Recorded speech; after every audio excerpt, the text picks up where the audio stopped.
A iyo calcium labada maada ku jira biyaha rag iyo dumarka ka soo baxa muslim oo dhageyso lix mas'ala haday kugu yimaadaan mayr baa lagu yeelanay mid kamid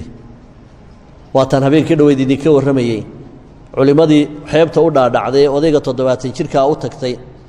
ee uga waramaysay baabkan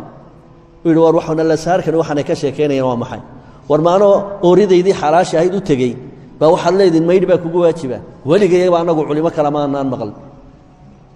galmood baa laga daahirsadaayo waajib kugu ah 70 baan jira waligayba kama maydhan hada waa kii kitaabkii ugu yaraa safiinu u sharaga inta budka oo kala ahi hadii ay gasho daloolka dumarka shariicadu xishood ma leh waayo waa wax nolosheena khaseeyo way sariirta intuu saaray ayuu yiri waxaan eegayaa farjigaaga fartu galiye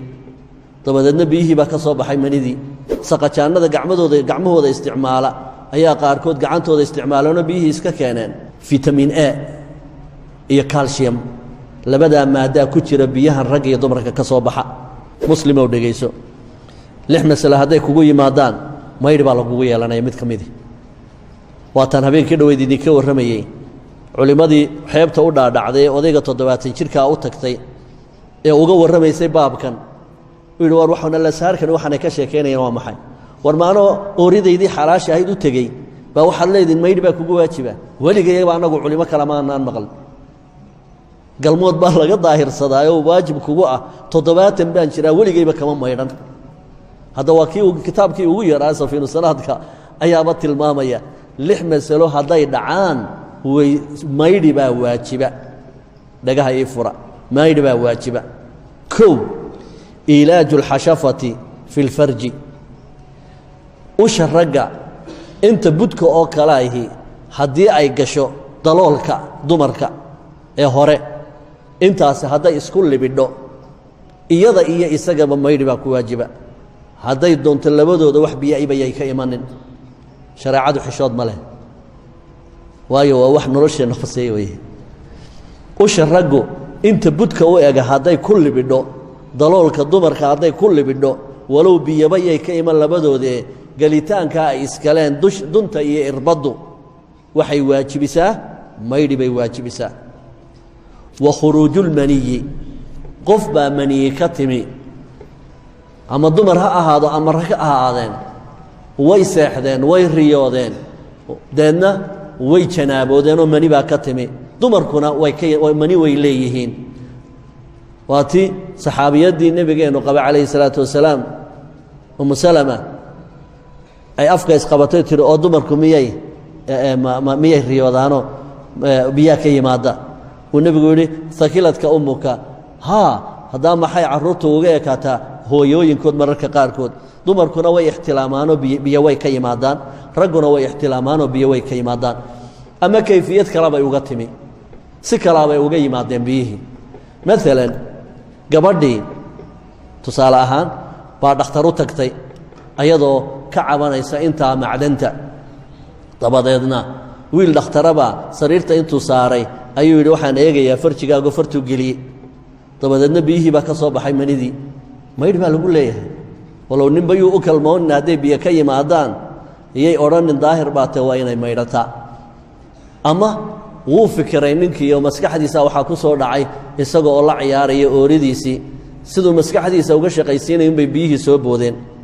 ama saqajaanada gacmahooda isticmaala ayaa qaarkood gacantooda isticmaalona biyihii iska keeneen istimnaa baa la yiraahdaa waa mamnuuc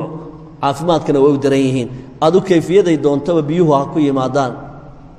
caada sirriya bay yiraahdaan dumarkuna way iska keenaan raguna way iska keenaan waana shay nolosha u daran caafimaadkana u daran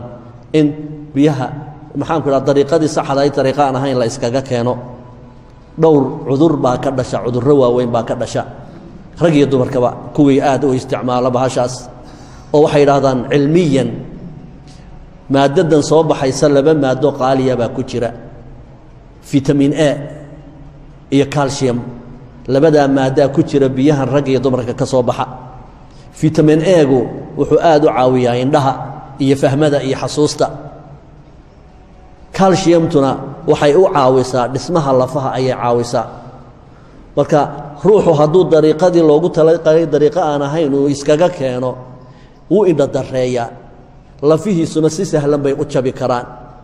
awoodda wadnihiisuna way hoos bay u dhacdaayo socodka ma kari karo in masaafo yar ma lugayn karo xasuustuna hoos bay u dhacdaa fahmada shayguna wuu ku yaraadaa hadduu qofku isticmaalo caada siriya rag iyo dumarkuu doonaba ha ahaadee marka kayfiyaday doonaanba ha uga yimaadaan maniduye haddii wiil iyo gabadh midkuu doonaba biyuhu ay ka yimaadaan walow galmabayay kaga imanne hadday hurdo xataa kaga yimaadaan waxaa looga baahan yahay inuu maydho ta saddexaad alxayd gabadha hadday xayddo markuu xaydku ka dhammaado si awooddeedii tagtay iyo jidhkeedii furfurmay ee awooddu ay ka tagtay ay isu soo kabaan macdan baa ku jirta biyaheennan ilaahay uu geliyey oo mar allaaliya marka caadadu ay ka go'do hadday dumarku maydhaan waxaa u soo noqda enerjigii iyo tabartii ka tagtay oo dhan ayaa dib ilaahay ugu soo celiya waana ka rasuulku calayhi salaatu wasalaam uu leeyahay maalan ninku hadduu ooridiisa u galmoodo oo uu doono mar labaad inuu dib ugu laabto waa inuu maydhaa si nashaad hor leh uu u helo oo jidhkiisa macdantii ka baxday ilaahay ugu soo celiyo waayo biyahanu waxa weeye nolosha bini aadmiga wajacalnaa min almaayi kulla shayin xayin waxay leeyihiin biyuhu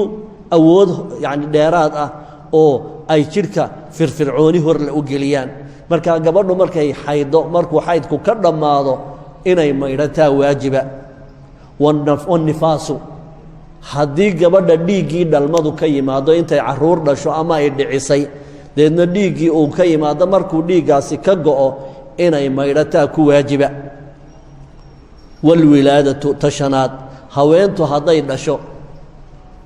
oo dhiigba aanu ka iman ilmo qallalan baa ka soo dhacay oo bilaa dhiiga dhalmadaa ay dhashay ilmaha ayaa waajibinaya inay maydhato ka lixaad almowtu hadduu qofkii muslimka ahaa dhinto isaga waajib kuma ahane ciddii markaa joogta ayay waajib ku noqonaysaa inay u maydhaan